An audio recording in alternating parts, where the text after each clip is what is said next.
Get that pretender out of my sight before she brings shame to the entire team. Ethan Brooks's voice thundered across the Virginia training compound as he shoved Elena Vasquez's rifle case off the equipment table. The metallic crash rang through the morning air, capturing the attention of every SEAL trainee. 28 elite soldiers in training halted their drills, forming a semicircle around the shooting range, where Brooks loomed over the only woman in their class. "You think wearing the uniform makes you one of us?" Brooks sneered, his 6'3", frame casting a long shadow over Elena's 5'4" figure. "Navy SEALs don't babysit diversity hires who can't even hold a rifle steady." His team erupted in laughter, sharp and cruel against the humid Virginia morning. Elena stayed silent, kneeling to retrieve her rifle case, her hand steady, showing no sign of emotion. A set of dog tags hung around her neck, partially hidden beneath her collar, worn and weathered. The tags briefly caught the morning sunlight, revealing the years of use. But no one paid attention to this detail. They were too engrossed in Brooks' performance. "I'm talking to you, Vasquez." Brooks stepped closer, his combat boots inches from her fingers as she gathered the scattered cleaning supplies. "Maybe you should stick to support roles. Leave the real operations to real warriors." The training compound at Naval Special Warfare Center had witnessed countless harsh instructors and brutal hazing, but something about this morning felt different. The air seemed to hold its breath as Elena stood slowly, her rifle case gripped tightly in her hands. She met Brooks' glare with calm, unwavering brown eyes that seemed to hold depths beyond his understanding. "Before we dive deeper into this incredible story of courage and redemption, I want to ask you something. Have you ever misjudged someone's abilities completely? Maybe dismissed someone who later proved to be extraordinary? Share your story in the comments below. I personally read every single one and love hearing these powerful moments of revelation. And if stories of unsung heroes, who risk everything for those who doubted them, resonate with you like they do with me, please hit that thanks button. Your support helps us continue to share these inspiring tales of valor that need to be remembered. Thank you for being part of our community. Permission to continue my duties, Chief Brooks." Elena's voice was quiet, professional, neither defiant nor submissive. It was a simple question that somehow made Brooks's face redden even further. "Your duty?" He laughed, turning to his Alpha Squad members who stood behind him like a pack of wolves. "Your duty is to admit you don't belong here. How many times do we have to watch you struggle with basic marksmanship? How many times do we have to slow down our training because you can't keep up?" Ryan Carter, the youngest member of Brooks' squad at 22, shifted uncomfortably. He'd been watching Elena during their morning PT sessions, noting how she always finished her runs in the middle of the pack, despite giving away 50 lbs and 6 inches to most of the men. He'd seen her in the gym at 4:30 every morning, working through exercises with a precision that suggested years of practice, not just months. "Chief Brooks," a sharp voice cut through the tension. Commander Carlos Rivera walked in with the measured stride of a man who had spent 30 years earning respect, not demanding it. His weathered face showed no emotion, but his dark eyes took in every detail. "Is there a problem with my range safety officer?" Brooks straightened slightly but didn't back down. "Sir? I was just explaining to Vasquez here that she's taking up a valuable training slot. My team needs this range for our 1,000-yard qualification, and we can't afford delays because someone can't handle the pressure." Rivera's gaze shifted to Elena, who still held her rifle case with the same steady grip. A small notebook had fallen from her cargo pocket during the confrontation, lying open on the concrete. Even from where he stood, Rivera could see the pages covered in precise calculations. Windage charts, ballistic coefficients, and trajectory tables that looked more like a physics dissertation than casual notes. "Vasquez, are you scheduled for range duty this morning?" Rivera asked. "Yes, sir. Yo 600 to 0800, preparing the 1,000-yard targets and maintaining the firing positions." Elena's response was immediate, professional, then carry on. Rivera turned to Brooks. "Your team isn't scheduled until 800. Chief, I suggest you use the remaining time to review your fundamentals. Based on last week's scores, half your squad couldn't hit a barn door at 600 yards, let alone qualify at 1,000. The insult landed like a slap. Brooks's squad had indeed struggled with their long-range qualifications, a reality that gnawed at their leader's pride. SEALs were meant to be the best, and marksmanship was a cornerstone of their reputation. "Sir, with all due respect," Brooks's jaw tightened. "My men are warriors, not competition shooters. We train for real combat, not punching holes in paper. Is that so?" Rivera picked up Elena's fallen notebook, glancing over the equations with the practiced eye of someone who understood their importance. "Perhaps you'd like to demonstrate that warrior prowess. Vasquez, are you qualified on the 1,000-yard range?" Elena hesitated, the first sign of uncertainty showing. I've practiced at that distance, sir. That's not what I asked. Are you qualified? No, sir. I'm not on the sniper track, just range support. Brooks smirked, sensing an opening to make his point. See, she admits she can't even... Tell you what, Rivera interrupted, his voice sharp, causing the younger SEAL to instinctively step back. Since you're so confident in your warrior skills versus paper punching, let's make this interesting. Vasquez takes 5 shots at 1,000 yards. If she lands 3 or more, you personally apologize to her in front of your entire squad. If she fails, I'll reassign her to admin duties, and you'll never have to see her on your range again. The compound fell silent, except for the distant sound of waves crashing along the Virginia Beach coastline. Elena's fingers tightened ever so slightly on her rifle case. She knew Rivera was trying to defend her, but this wasn't the kind of situation she wanted to be in. Drawing attention was the last thing she needed. Sir, that's not necessary, Elena began. I accept, Brooks cut her off, his grin predatory. But let's make it fair. She uses the same rifle as my shooters, not some customized competition gun. And she shoots now. Cold bore, no warm-up shots. Rivera's gaze fell on Elena. Something had shifted in her stance. It was subtle but undeniable to his experienced eye. The way she adjusted her weight, the unconscious shift in her shoulders. He had seen that posture before in shooters, who had spent thousands of hours behind a scope. Vasquez? Rivera asked simply. Elena set her rifle case down and looked directly at Brooks for the first time. Which rifle, Chief? 20 minutes later, the entire SEAL training class had gathered at the 1,000-yard range. Word spread quickly through the compound. Brooks had finally gone too far, and Commander Rivera was letting the female trainee prove herself to make a point. Quiet betting started among the ranks, with most of them betting heavily on Brooks. Elena stood at the firing line, inspecting the Remington 700 that Brooks had chosen, the oldest, most worn rifle in the arms room. She ran her hands along the stock, feeling the dings and scratches from years of hard use. The scope was basic military issue, nothing like the precision optics used by real snipers. This is cruel, Ryan Carter muttered to another squad member. That rifle hasn't been properly zeroed in months. Elena adjusted the specialized medical wrap around her wrist. The advanced magnetic therapy technology, originally developed for astronauts, but now standard issue for chronic nerve injuries. The prescription nerve medication she'd taken earlier, that morning cost 10 times more than regular painkillers. But it was the only thing that kept her hands steady enough for the precise work of weapon. Maintenance. She flexed her fingers once, twice, then began her ritual. First, she studied the range flags, 300 yards, 600 yards, 800 yards.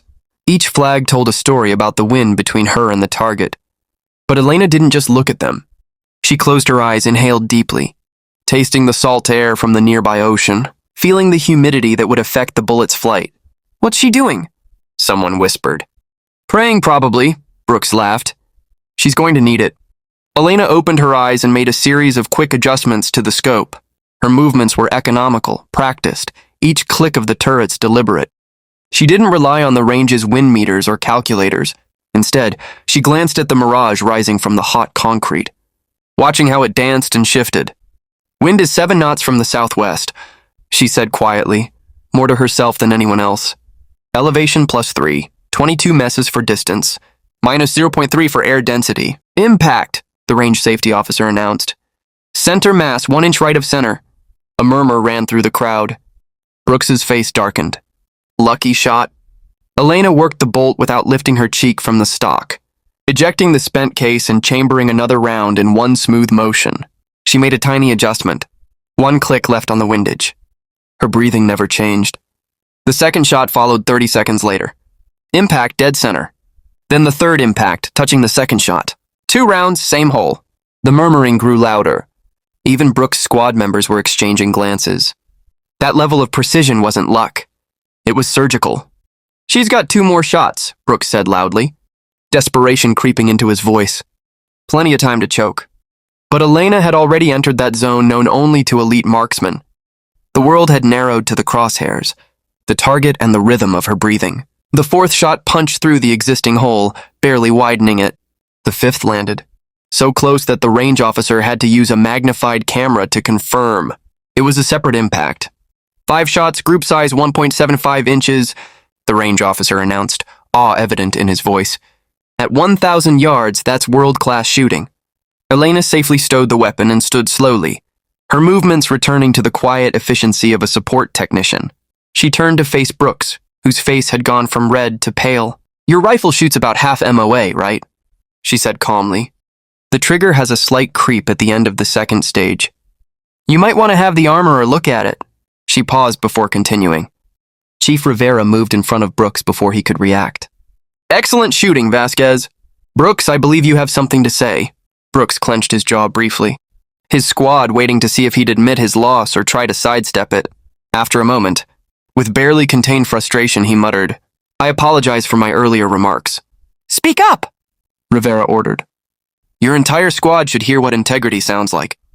"I apologize for my comments," Brooks snapped, then spun around and stormed off, his team hesitantly following him. As the crowd started to break up, Ryan Carter stayed behind. He'd picked up Elena's notebook. When it fell earlier and had skimmed, threw it while she was shooting. The notes inside were more than impressive. They were advanced ballistics calculations, some of the most complex he'd ever seen, resembling the kind of formulas in sniper training manuals. "Vasquez," he called out as she packed up. "Your notebook." She took it with a quiet nod, but Carter didn't immediately release it. "Those calculations," he said softly.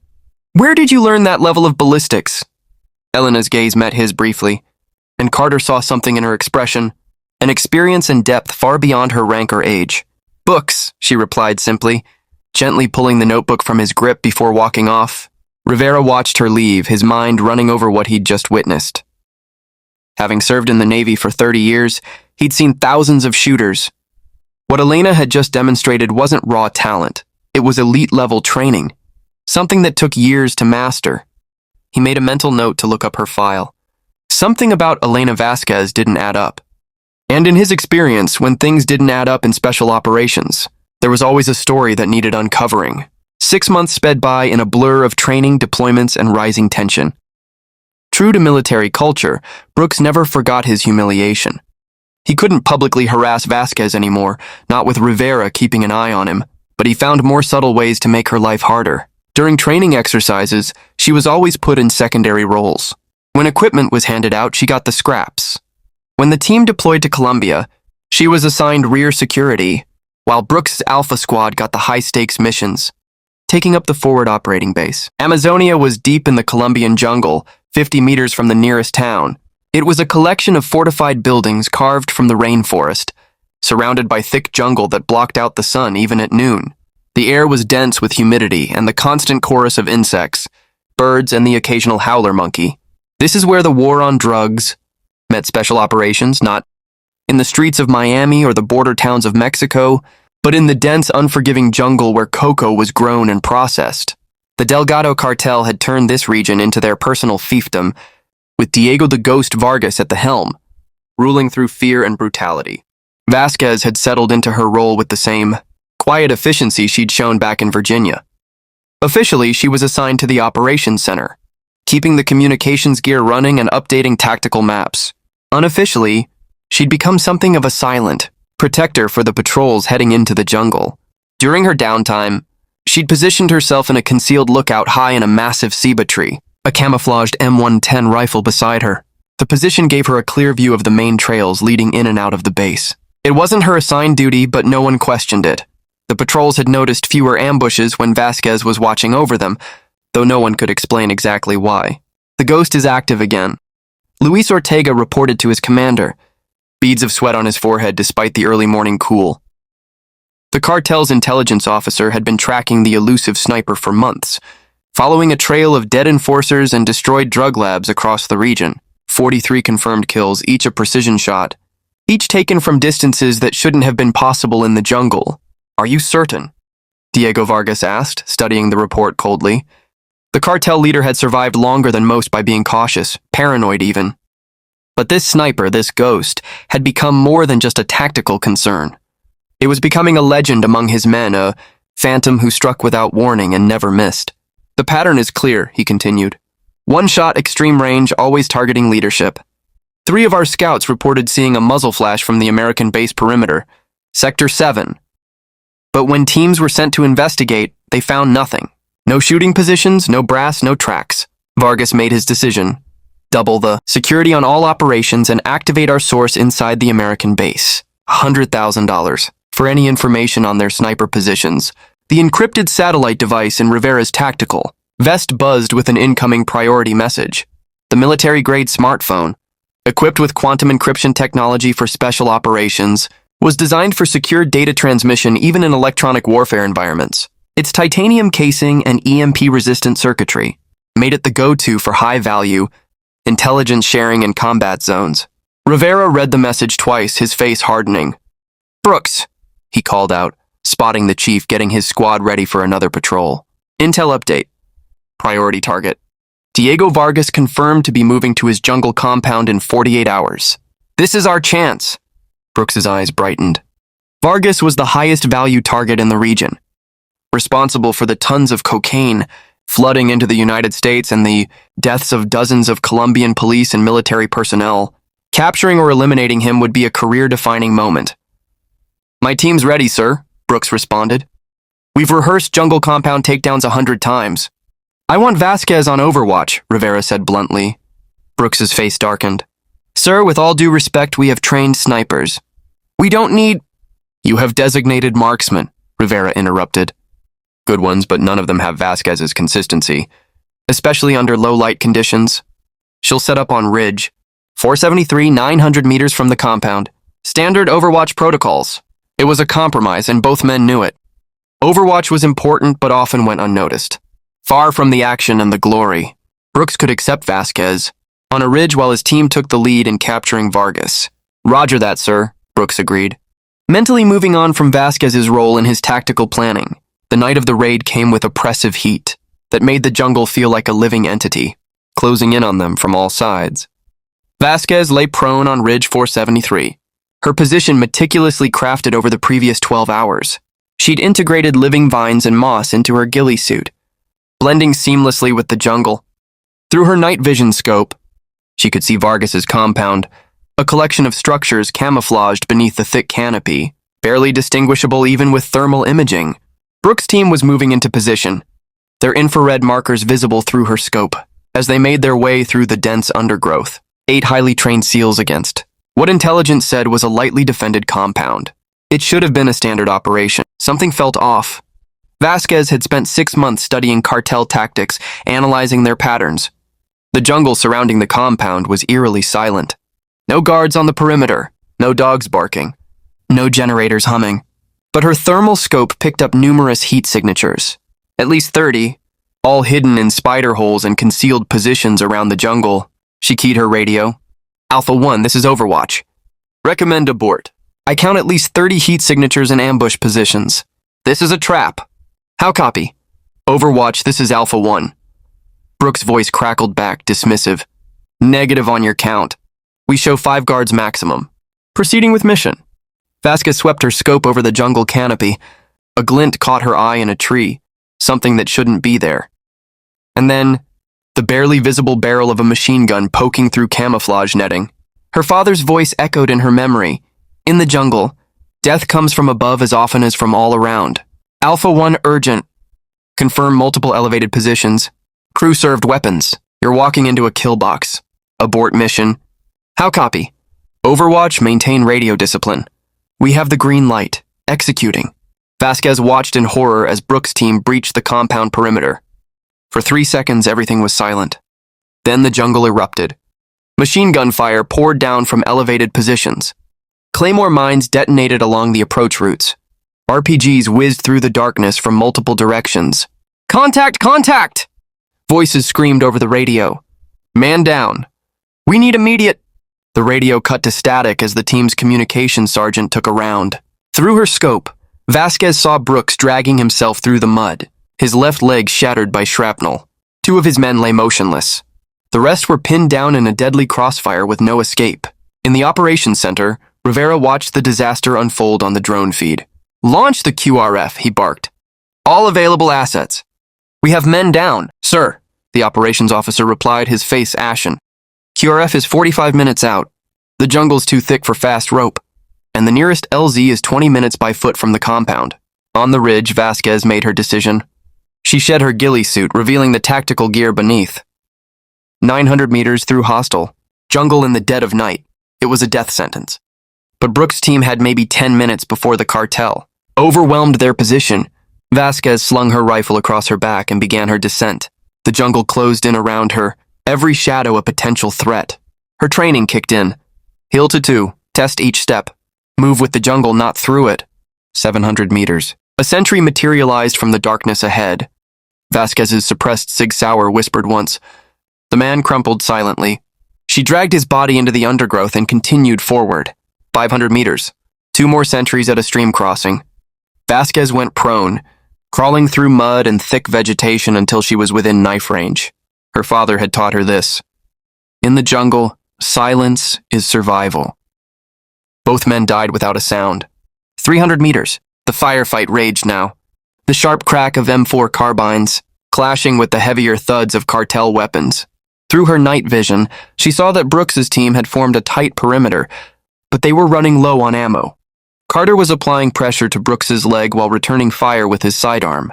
Vasquez climbed a strangler fig, its twisted trunk providing natural handholds. From 20 feet up, she had a clear view of the battlefield. The cartel fighters were closing in, confident of victory. She counted positions, calculated angles, and made her plan. The first shot took out the machine gunner who was keeping Brooks's team pinned. Before the body hit the ground, Vasquez had already shifted targets. The second shot eliminated a team leader coordinating the assault. The third took down an RPG gunner who was aiming for a killing shot. Chaos erupted in the cartel ranks. They'd been the hunters, but now they were the ones being hunted by an unseen enemy. Vasquez kept firing, each shot placed with deadly precision, each kill further crippling their ability to coordinate. In 4 minutes, she'd taken out 7 key targets, creating enough confusion for Brooks' team to advance. Overwatch to Alpha Team, she transmitted while chambering another round. Corridor opening northwest. Move now. Carter looked up sharply, recognizing her voice. Roger, Overwatch. Alpha Team moving.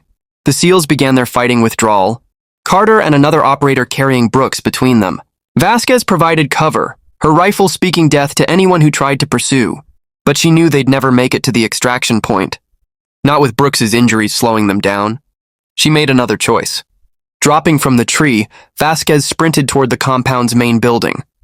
Intel suggested Vargas would be in his reinforced command center, coordinating the ambush. If she could reach him, she could end it all.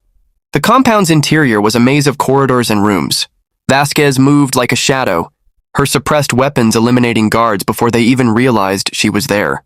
She found the basement entrance, reinforced steel, but the lock was electronic. A small explosive charge from her kit solved that problem. The basement was Vargas's inner sanctum. Maps covered the walls, showing drug routes and American base locations. A communications center occupied one corner, and there, surrounded by 5 bodyguards, stood Diego the Ghost Vargas himself. Drop your weapons, Vasquez commanded in Spanish. Her MP5 aimed directly at the cartel leader. Now, Vargas laughed. 1 woman against 6 men? You Americans watch too many movies. I am Ghost Eye, Vasquez said simply. Check your walls. Count the pictures of your dead lieutenants. 43 men, she continued, all killed by 1 rifle. My rifle. Luis Ortega, Vargas's intelligence officer, went pale. Dios mío, it's true? She's the one. She killed Roberto in Medi, Juan in Cali, all of them. Lies, Vargas snarled, but a hint of doubt crept into his voice. June 15th, Vasquez pressed on, her aim unflinching. Your cousin Eduardo, you're 200 meters through the jungle canopy. July 2nd, the Vargas brothers, 800 meters in a thunderstorm. August 19th. Enough! Vargas roared, his face contorting with fury. Ortega dropped his weapon, his voice barely above a whisper. Jefe, it's her. No one else could know those details. No one else could make those shots. One by one, the bodyguards lowered their weapons. They had all heard the stories of El Fantasma, the ghost who killed from impossible distances. Now that ghost stood before them, very real and very deadly. Vargas's face twisted with a mix of rage and fear, but he was a survivor. Slowly, he raised his hands. What do you want? You're coming with me. Call off your men. Order them to let the Americans leave. With trembling hands, Vargas picked up his radio and issued the order. Through the compound's cameras, Vasquez watched as cartel fighters began pulling back, allowing Brooks' team to reach the extraction point. Now we walk out of here, Vasquez said. Nice and easy. They made it halfway up the stairs before Vargas made his move. He'd survived 20 years in the drug trade by never giving up, and he wasn't about to start now. His hand shot toward a hidden pistol. Vasquez shot him in the shoulder, spinning him around. He crashed to his knees, clutching the wound. "Please," he gasped, all bravado gone. "Please, I have children. I have money, millions, but it's yours. Get up," Vasquez ordered. "You're worth more alive than dead." She zip-tied his hands and shoved him up the stairs. Outside, the jungle had fallen silent. In the distance, she could hear the sound of helicopters approaching. The cavalry was finally arriving. Vasquez activated her infrared strobe and waited. The extraction went smoothly. Blackhawks swooped in, door gunners covering the perimeter. Vasquez pushed Vargas aboard, then climbed in herself. As the helicopter lifted off, she saw Brooks on a stretcher, pale but alive. His eyes met hers across the cabin. "Wait," he mouthed over the rotor noise. "Why save me?" Vasquez looked at him for a long moment. "Because that's what SEALs do," she said. "We don't leave anyone behind." Brooks' eyes glistened with something that might have been tears. He reached out with one hand, and after a moment's hesitation, Vasquez took it. Back at the base, the debriefing lasted for hours. Vargas's capture was a huge intelligence win. He gave up contacts, routes, bank accounts, everything to avoid extradition. Brooks would recover, though he'd walk with a limp. 3 SEALs hadn't made it home. Rivera found Vasquez cleaning her rifle in the armory. The same meticulous process she'd performed 1,000 times before. "Outstanding work, Vasquez." "That was extraordinary." "Just doing my job, sir," she replied. Rivera sat on the bench beside her. "I pulled your file. Your complete file. General Carlos Vasquez, Force Recon legend. 317 confirmed kills. I served with him in Afghanistan." Vasquez's hands froze on the rifle. "He was a good Marine." "He was more than that," Rivera said. "He was the best shooter I ever saw until today." Rivera paused. "Why hide it? Why not claim your heritage?" "Because I wanted to earn my place," Vasquez said quietly. "Not write on his name. Not be the general's daughter, just me." Ethan Brooks nodded in acknowledgement. "Well, you've certainly proven yourself." "There's talk of a Navy Cross, maybe even more." Elena shook her head. "I don't need medals, sir. I just need to know that I made a difference." "You saved 8 men tonight. Took down a cartel leader who's responsible for hundreds of deaths. I'd say that's a significant difference." A month later, the ceremony took place. Despite his injuries, Brooks stood at attention as Elena was awarded the Navy Cross. When the Admiral's speech came to an end, Ethan stepped forward. "I have something to say," he declared, his voice carrying over the crowd. "I owe Petty Officer Vasquez more than just an apology. I owe her my life. I let my own prejudice and pride blind me to what true courage really is. She had every reason to leave me in that jungle to die, but instead, she risked everything to save me." He turned and faced her directly. "I was wrong. You're not just a SEAL. You're the best among us, and I'll spend the rest of my career trying to earn the second chance you gave me." The formation burst into applause. Elena stood firm, uncomfortable with the attention, but moved by his words. As the ceremony ended and people began to disperse, her encrypted phone buzzed. She glanced at the screen. Unknown number, heavy encryption. She stepped away from the crowd and answered, "Ghost Eye." The voice was altered but unmistakable in its authority. "We've been observing and are impressed. There's a situation unfolding. International consequences. We need someone with your skills." Elena glanced back at Ethan, laughing with his squad.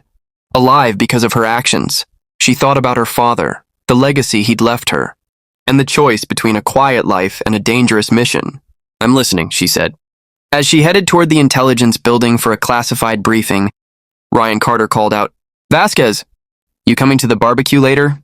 She turned, a rare smile flashing across her face. "Save me a burger, Ryan. This shouldn't take long."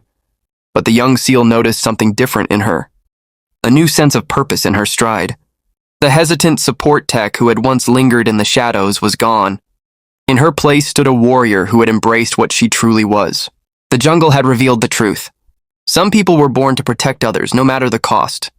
And sometimes, the deadliest predators were the ones who appeared least threatening. In that green hell where death hid behind every tree, Elena understood her father's words for the first time. True warriors don't seek war. They seek peace, but they prepare for war each day. For years, she had hidden her abilities, pretending to be less than she was, afraid that being exceptional would make her a target. But excellence wasn't a choice. It was a responsibility. The jungle had stripped away all pretenses, all false humility, leaving only the raw truth of who she was. A protector. A guardian. A hunter of those who prey on the innocent. The world was full of predators who wore suits instead of camouflage, who killed with commands instead of bullets. They felt safe in their offices and boardrooms, never knowing that somewhere out there, someone like Elena was watching, training, waiting. Because the deadliest predators weren't always the ones who roared the loudest or showed their teeth. They were the quiet ones, the patient ones, the ones you never saw coming until it was too late.